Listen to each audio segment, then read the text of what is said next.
Imagine it's 1931. You're a kid growing up in a house that smells like stability. Your dad has a white-collar job at a prestigious British bank, the HSBC. You have toys, you have a future, and you have the Far East Las Vegas as your playground.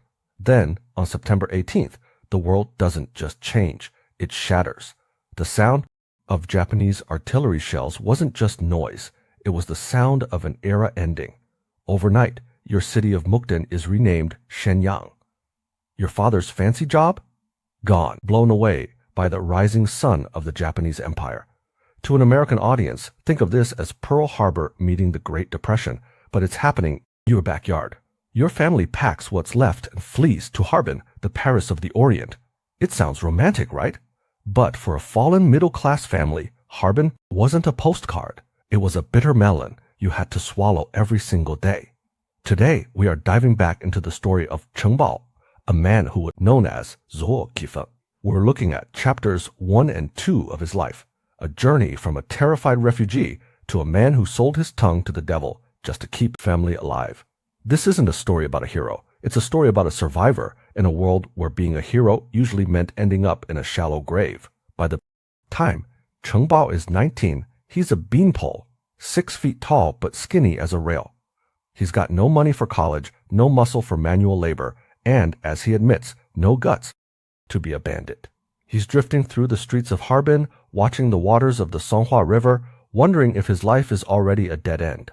But let's talk about his education under the Japanese puppet state of Manchukuo. You didn't just go to school, you went to a factory for mental colonization. Japanese was mandatory. If you failed to master the language of the occupier, you didn't just get a bad grade, 你得到的是老师的巴掌. He realized early on that if he didn't want to be a punching bag, he had to be a prodigy. He mastered Japanese, earning second-class honors just to keep the peace. He tells us about his teacher, a man named Ishiguro. Think of the most miserable teacher you ever had, then add a dose of imperial cruelty, short, bow-legged, pig-eyed, and always wearing a surgical mask.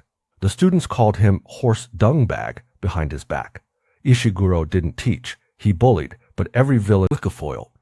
In Cheng's class, there was a kid named Xu Ziying, nicknamed the Half-Russian. Xu was the kid we all wish we were fearless. One day, to protest the brainwashing education, Xu smeared stinky tofu all over the school hallways, nearly causing the Japanese director of education to faint from the stench. Later, when Ishiguro forced him to kneel in the hallway as punishment, Xu used a pocket knife to carve a caricature of the teacher on the wall, titled The Eastern Pig. Here is where the story gets real.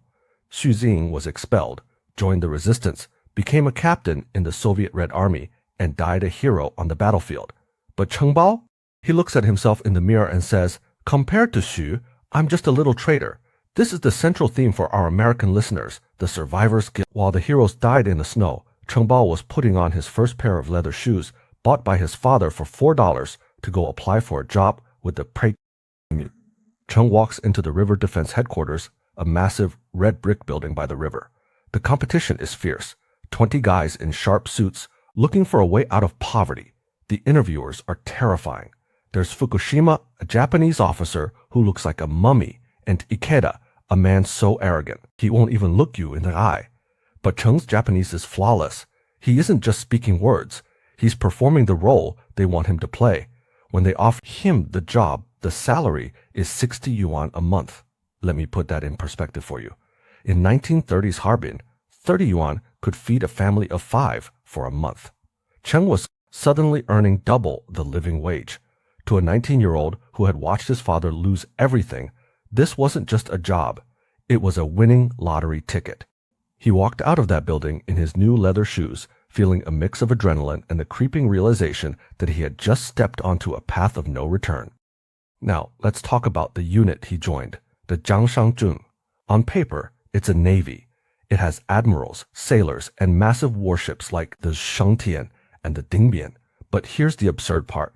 These ships were built in Japan by Mitsubishi, disassembled, hauled across the continent by train, and put back together in Harbin just to patrol a river. It's like the U.S. Navy building a fleet of destroyers and putting them in a swimming pool. This navy had nothing to do with the ocean. It was a brown water navy stuck between the Soviet border and the Japanese command. And the people inside? It was a who's who of the underworld, ex-warlords, street thugs, and desperate men. And at the top of this pyramid of chaos was the commander Yin Zuogan, known as Yin the Bearded. Now, Yin didn't actually have much of a beard, but he had the personality of a legendary bandit. He had no real power. The Japanese pulled all the strings, so he spent his day drinking tea and telling tall tales. But Yin had one rule that made him a legend among his men. He was a mafia boss disguised as an admiral. If his sailors got into a fight in the city and won, he'd cheer for them. But if they got beaten up and came back complaining, he'd slap them across the face, call them cowards, and tell them to go back out and win. Because of this protection, the River Navy sailors became the most feared, arrogant bullies in Harbin. They were streets like they owned them, and the civilians gave them a wide berth. Our protagonist, Cheng Bao, is right in the middle of this madness. He's the translator, the bridge between the Japanese overlords and the local thugs. He realizes quickly that in this puppet state, honesty will get you killed, but flattery will get you promoted. He develops what he calls his new manual of brown nosing. He discovers that if you're sweet-talking, observant, and know how to play the game, you can live like a wild card in a deck of mahjong, fitting in anywhere and getting whatever you want. He starts taking bribes for sand dredging permits. He navigates the murky waters between Japanese MPs and the local mafia. He even recounts a story where he stood up for a waitress at a local bar, got hit Japanese MP, and then, with one phone call, had dozens of sailors show up with wooden clubs to wreck the place until the MP was on his knees begging for mercy. This is the tragedy of the story. Cheng Bao started as a kid who just wanted to survive, but by the end of Chapter 2, he is thriving in a broken system. He is the little traitor who has found his rhythm in the heart of an empire built on shadows. As the mist rises over the Songhua River, the real drama is just beginning. How long can you survive on a manual of flattery before the world catches up to you? That's what we'll find out in the next episode. This was the beginning of the Invisible Navy. It's a story that reminds us that history isn't just about maps and generals. It's about the choices we make when we're hungry. If you enjoyed this deep dive into the Paris of the Orient and the morally complex world of Cheng Bao, don't forget to like, subscribe, and share. We have 38 more chapters of this to cover. I'm your host, and this is Orient Shadows Archive. We'll see you in the next one.